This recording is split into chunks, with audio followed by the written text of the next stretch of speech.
আলাইকুম। নবম শ্রেণীর শিক্ষার্থীরা, আশা করছি তোমরা সবাই ভালো আছো। মার্চান্স একাডেমিতে তোমাদের স্বাগতম। আজকের আলোচনার বিষয় জীবকোষ ও টিস্যু। আজকে তোমাদের বায়োলজির দ্বিতীয় অধ্যায় জীবকোষ ও টিস্যু নিয়ে আলোচনা করব। সবার ফার্স্টেই আমরা জানবো কোষ কি। জীবকোষ হচ্ছে জীবদেহের একক। কোনো কোনো বিজ্ঞানী জীবকোষকে জীবদেহের গঠন ও জীবজ ক্রিয়াকলাপের একক হিসেবে বর্ণনা করেছেন। বিজ্ঞানী লোয়ি ও সিকেভিস 1969 সালে বৈষম্যবেদ্য পর্দা দিয়ে আবৃত জীবজ ক্রিয়াকলাপের একক, যা অন্য সজীব মাধ্যম ছাড়াই নিজের প্রতিরূপ তৈরি করতে পারে, এমন সত্তাকে কোষ বলেছেন। তাহলে একটু খেয়াল করো, কোষ বলতে এখানে 3টা পয়েন্ট বোঝানো হয়েছে। এক নম্বর হচ্ছে এর মধ্যে বৈষম্যবেদ্য পর্দা থাকবে, তারপরে এরা কোনো মাধ্যম ছাড়াই নিজের একটা প্রতিরূপ তৈরি করবে। সকল কোষ কিন্তু একরকম না, এদের গঠনগত পার্থক্য আছে, তেমনি এদের আকার আকৃতিতেও পার্থক্য রয়েছে।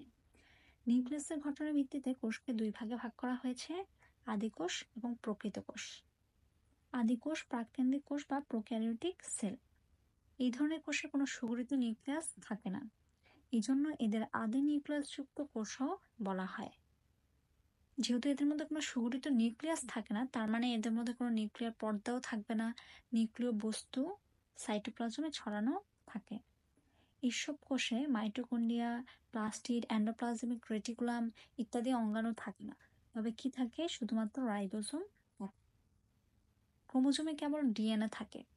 নীলাভ সবুজ শৈবাল এবং ব্যাকটেরিয়া হচ্ছে এই ধরনের কোষ। প্রকৃত কোষ সুকেন্দ্রিক কোষ বা ইউক্যারিওটিক সেল। এদের নিউক্লিয়াসটা কেমন? সুগঠিত।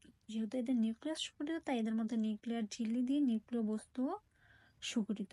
রাইবোজোম সহ এতে প্রায় সব ধরনের অঙ্গাণু উপস্থিত থাকে। ক্রোমোসোমে ডিএনএ, প্রোটিন, হিস্টোন এবং অন্যান্য উপাদান থাকে। অধিকাংশ জীবকোষ হচ্ছে এই ধরনের। ওকে, তারপরে তোমরা খেয়াল করছো প্রকৃত কোষের নিউক্লিয়াসটা হচ্ছে সুগঠিত, আর আদিকোষের নিউক্লিয়াসটা সুগঠিত নয়। প্রকৃত কোষে রাইবোজোম সহ সকল অঙ্গাণু উপস্থিত থাকে, কিন্তু আদিকোষে শুধুমাত্র রাইবোজোম থাকে, আর কোনো অঙ্গাণু থাকে না। কাজের ভিত্তিতে প্রকৃত কোষ আবার দুই ধরনের, একটা হচ্ছে দেহকোষ ও জনন কোষ। তাহলে আমরা দেখি দেহকোষ বা সোমাটিক সেল। বহুকোষী জীবের দেহ গঠনে এইসব অংশগ্রহণ করে। মাইটোসিস কোষ বিভাজনের মাধ্যমে দেহকোষ বিভাজিত হয় এবং এদের দেহের বৃদ্ধি ঘটে। বিভিন্ন তন্ত্র ও অঙ্গ প্রত্যঙ্গ নিয়ে দেহকোষ গঠিত হয়।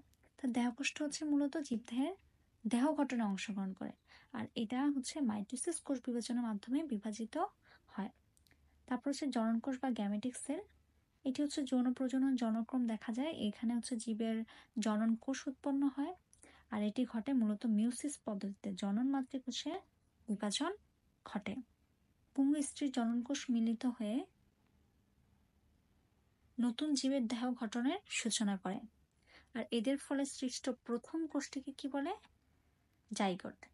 জাইগোট বারবার বিভাজনের মাধ্যমে জীবদেহ গঠন করে।